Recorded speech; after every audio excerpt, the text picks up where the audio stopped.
पूर्ण 20 बड़ी खबरों को, पर अभी तक आपने इस वीडियो को लाइक नहीं किया तो फटाफट लाइक कर ले, लाल बटन दबाकर चैनल को सब्सक्राइब कर ले, साथ में बेल आइकन भी प्रेस कर ले और वीडियो को ज्यादा से ज्यादा शेयर करें। तो चलिए बढ़ते हैं खबरों की ओर।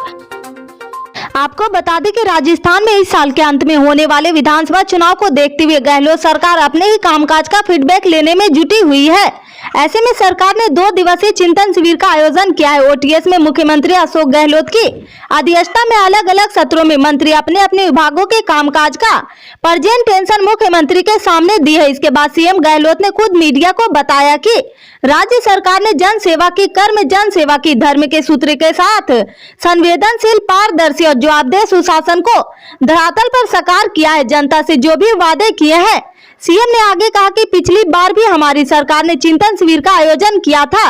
4 सालों में अलग अलग विभागों ने पूरी ईमानदारी से बेहतर काम किया है। वहीं पेपर लीक मामले पर सीएम गहलोत ने कहा कि पेपर लीक कई राज्यों में हुआ है, लेकिन कहीं भी इतने कड़े कदम नहीं उठाए गए हैं। राजस्थान में पेपर लीक होने के तुरंत बाद आरोपियों के खिलाफ कड़ी कार्रवाई की गई है। छत्तीसगढ़ राज्य निर्माण के बाद अब तक सर्वाधिक धान खरीदी चालू खरीफ सीजन में हुई है। राज्य में समर्थन मूल्य पर धान खरीदी का पिछला रिकॉर्ड भी टूट गया है। 16 जनवरी 2023 तक 98.92 लाख मैट्रिक टन धान की खरीदी हो चुकी, जबकि पिछले साल 2021 से 22 में 98 लाख मैट्रिक टन धान की खरीदी हुई थी। धान खरीदी का यह आंकड़ा और भी बढ़ेगा। धान खरीदी 31 जनवरी 2023 तक चलेगी। मुख्यमंत्री भूपेश बघेल और खाद्य मंत्री अमरजीत भगत ने राज्य के किसानों को इस नई उपलब्धि के लिए बधाई और शुभकामनाएं दी है। उन्होंने कहा कि किसान हितैषी फैसलों और न्याय योजनाओं से किसानों की जेब में सीधा पैसा आया है। इससे किसानों की समृद्धि के साथ साथ ग्रामीण अर्थव्यवस्था मजबूत हुई है। राहुल गांधी ने भारत जोड़ो यात्रा के दौरान पंजाब के होशियारपुर में पत्रकारों से बातचीत की है। इस बातचीत के दौरान उनसे कई सवाल पूछे गए हैं। एक सवाल वरुण गांधी की कांग्रेस में एंट्री को लेकर भी पूछा गया है। इस पर राहुल गांधी ने तीखा जवाब दिया है। उन्होंने कहा कि वरुण गांधी ने आरएसएस की विचारधारा को अपनाया है। मैं उनसे मिल सकता हूं, गले लगा सकता हूं, लेकिन उनकी विचारधारा को नहीं अपना सकता हूं। उन्होंने कहा कि वह आरएसएस के दफ्तर में नहीं जा सकते, फिर चाहे उनका गला काट दिया जाए।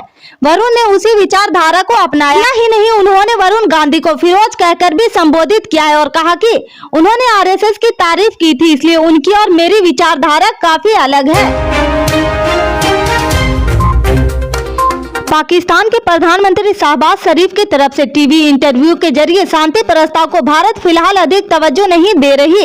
उच्च पदस्थ सूत्रों के मुताबिक पाक प्रधानमंत्री ने विदेशी धरती पर दिए टीवी इंटरव्यू में भले ही बातचीत और शांति प्रयासों को लेकर कुछ बातें कही हो, लेकिन उनकी ही सरकार के भीतर से दिए जा रहे बयानों में कई विरोध भाषा नजर आ रही। साथ ही सीमा पार से भारत में चलाई जा रही आतंकी गतिविधियों का ग्राफ भी किसी बदलाव की तरफ इशारा नहीं कर रहा है। ऐसे में भारत शहबाज की पेशकश को फिलहाल इग्नोर करने के मूड में है। सूत्रों के अनुसार पाकिस्तान के अंदरूनी अंतर विरोधी के साथ ही ये देखना महत्वपूर्ण है कि चुनाव की तरफ से बढ़ रही सरकार के साथ किसी नई और अस्थायी वार्ता प्रक्रिया की शुरुआत मुमकिन नहीं है। पंजाब सरकार ने फिरोजपुर के जीरा में शराब फैक्ट्री को बंद करने का फैसला लिया है। इसकी जानकारी खुद राज्य के सीएम भगवंत मान ने दी है। मान ने अपने ट्विटर हैंडल पर वीडियो जारी कर कहा कि पंजाब सरकार ने फिरोजपुर के जीरा में शराब फैक्ट्री को बंद करने का फैसला लिया है। मुख्यमंत्री ने कहा कि किसी को भी पंजाब का वातावरण और आबो हवा खराब करने की इजाजत नहीं दी जा सकती और भविष्य में किसी फैक्ट्री को लेकर इस तरह की शिकायत आए तो उसके खिलाफ सख्त कार्रवाई की जाएगी। सुप्रीम कोर्ट में कॉलेजियम को लेकर न्यायपालिका और केंद्र सरकार के बीच तकरार बढ़ती जा रही। वहीं विपक्ष ने भी न्यायपालिका पर सरकार के दबाव का विरोध शुरू कर दिया है। इस बीच पश्चिम बंगाल की सीएम ममता बनर्जी ने बयान जारी करते हुए कहा कि हम न्यायपालिका की पूर्ण स्वतंत्रता चाहते हैं। अब नई तरह की योजना बनाई जा रही। इसके तहत अगर केंद्र सरकार को सुप्रीम कोर्ट के कॉलेजियम में शामिल कर लिया जाता है तो राज्य भी स्पष्ट रूप से अपने सीएम या सरकार के प्रतिनिधि को कॉलेजियम में शामिल करेगा, लेकिन आखिरी में नतीजा क्या होगा? दरअसल केंद्र सरकार ने गत दिन पहले चीफ जस्टिस DY चंद्रचूड़ को पत्र लिखकर सुझाव दिया था कि सरकार के प्रतिनिधियों को भी सुप्रीम कोर्ट कॉलेजियम में शामिल किया जाना चाहिए।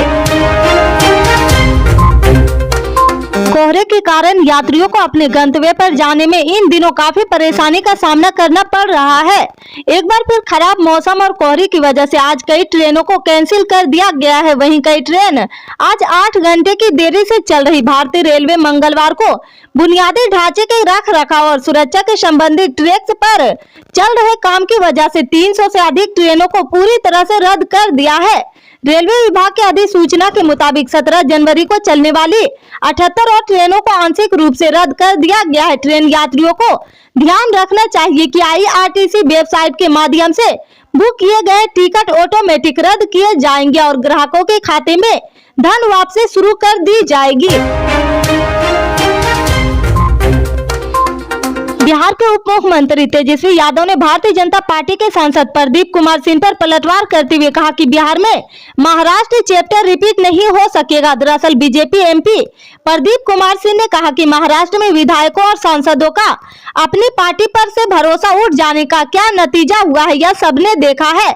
उसी तरह बिहार में भी नीतीश सरकार पर उनसे सांसदों और विधायकों का विश्वास उठ रहा। आने वाले समय में उनके सभी विधायक और सांसद उनका साथ छोड़कर बीजेपी का दामन थाम लेंगे। इसी पर तेजस्वी ने पलटवार किया है। क्या भाजपा बिहार में भी महाराष्ट्र जैसी राजनीतिक उथल पुथल को दोहराना चाहती है? इस सवाल के जवाब में तेजस्वी यादव ने कहा कि कुछ महीने पहले भारतीय जनता पार्टी ने बिहार में भी महाराष्ट्र जैसी कोशिश की थी, लेकिन यहाँ महाराष्ट्र के उल्टा हो गया है।